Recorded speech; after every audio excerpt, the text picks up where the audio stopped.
आज हमने के लेखक आ अध्याय के नाम जाने के ट्रिक जानल जी। तो का बा उ ट्रिक, चली जानी जा। तो जोक कैसे याद हुई जोक पाठ। तो राहुल के जोक काट लेलस, राहुल के जोक काट लेलस। तो जोक के गो राहुल संस्कृत्यायन, राहुल के जोक काट लेलस। मछरी रामेश्वर मछरी राखालन तो रामेश्वर सिंह कश्यप। ठीक, तो मछरी राम जी राखालन रामेश्वर सिंह कश्यप। हीरा शिकायत कैले, हीरा शिकायत कैले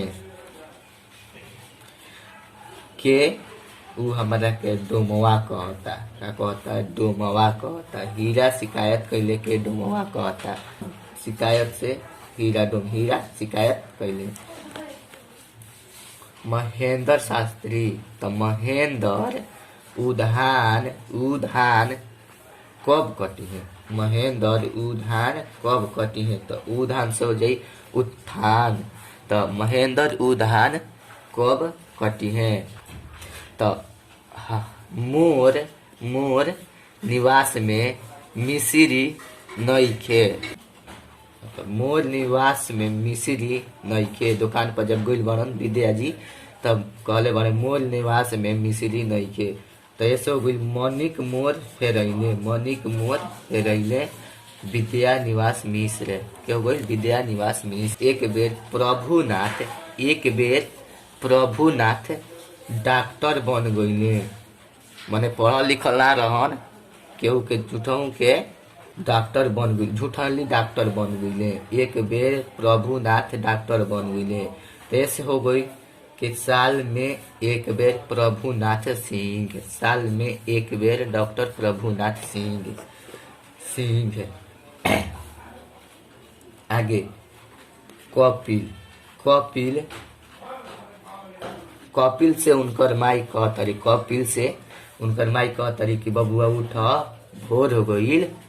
का कहतई? बबुआ उठ भोर हो गईल, 12 बजे सुतल बने। तो इहे बटे कि कपिल। तो पांडे कपिल का लिखल बनल भोर हो गईल पांडे कपिल। सूर्यदेव के कलश ना रखला पर उनकर पारा गरम हो जाई।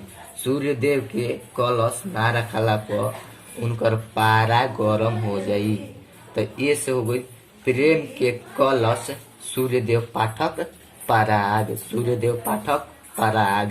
सूर्यदेव के कलश ना रखला पर उनकर पारा गरम हो जाई। तो प्रेम के कलश के हो गई सूर्यदेव पाठक पराग। हरि मने भगवान विष्णु। तो पहले हरि आ पहले शंकर, दोनों में झगड़ा हो गई बा। हरि और शंकर में कि पहले जन्म केकर भइल रहे, जन्म केकर पहले भइल रहे। हरि में शंकर में झगड़ा हो गई बा कि जन्म पहले केकर भइल रहे, जन्म पहले केकर भइल रहे। हरि और शंकर में झगड़ा बा। तो जन्म ऐसे याद हो रही हरिशंकर वर्मा जन्म आ छठी लिखले बनी, जन्म आ छठी लिखले बनी। आगे तो रामनाथ का रहन? तो आचार खात रहन। रामनाथ चट्टन रहन, आचार खात रहन। का खात रहन? आचार खात रहन। रामनाथ चट्टन रहन, आचार खात रहन। रामनाथ चट्टन रहन, आचार खात रहन। तो ऐसे याद हो जाई कि आचारा के छाह रामनाथ पांडे आचारा के छाह। मनोरंजन यानी दूसरा के खेत में फेर गैया दूसरा के खेत में मनोरंजन कर गई। फेर गैया तो ओकरा के प्रसाद मिल गई। आदमी मरलस तो भागल। ठीक बा। तो फिरंगिया से हो गई मनोरंजन प्रसाद सिन्हा। फिरंगिया से हो गई मनोरंजन प्रसाद हो गई। तो अरुण छठ करे जाता केहू खातिर गंगा में। अरुण केहू खातिर छठ करे जाता गंगा में। तो ऐसे हो गई गंगा प्रसाद अरुण केकरा खातिर छठ गंगा प्रसाद अरुण केकरा खातिर छठ। एगो दास बा, ओकरा से केहू पूछ रहल बा कि यहाँ के रहेला, यहाँ के रहेला। केहू घर के दास बा तो पूछता तो यहाँ के रहेला, तो ऊ जवाब देता साहेब मोर बसेले। के बसेला? साहेब मोर बसेले। तो कौन साहेब बसेले? तो कबीर साहेब बसेले। कौन साहेब बसेले? तो कबीर साहेब बसेले। साहेब मोर बसेले कबीर दास।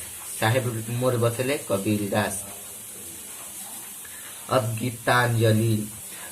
तो गोर, रविंदर गोर हो गईले, रविंदर गोर हो गईले। जैसे पतंजलि बा तो वैसे ही गीतांजलि नाम के कंपनी के फेयर लवली लगा के गीतांजलि कंपनी के गोर हो गई रविंदर। तैसे हो गई गीतांजलि रविंद्रनाथ टैगोर, गीतांजलि। रघु के माई वीर हिया। का हिया? वीर हिया। का हिया? वीर हिया। रघु के माई वीर हिया। काहे? कैसे उ नारायण से भक्ति करत रहे, उ नारायण से भेंट करेलस। रघु के माई वीर हिया, काहे कि उ नारायण से भेंट करेलस। तो बटोहिया के रघुवीर नारायण लेखक हो गए। तो कैसा लागल ई ट्रिक जरूर बताई। भोजपुरी पढ़े खातिर चैनल के सब्सक्राइब करनी। धन्यवाद।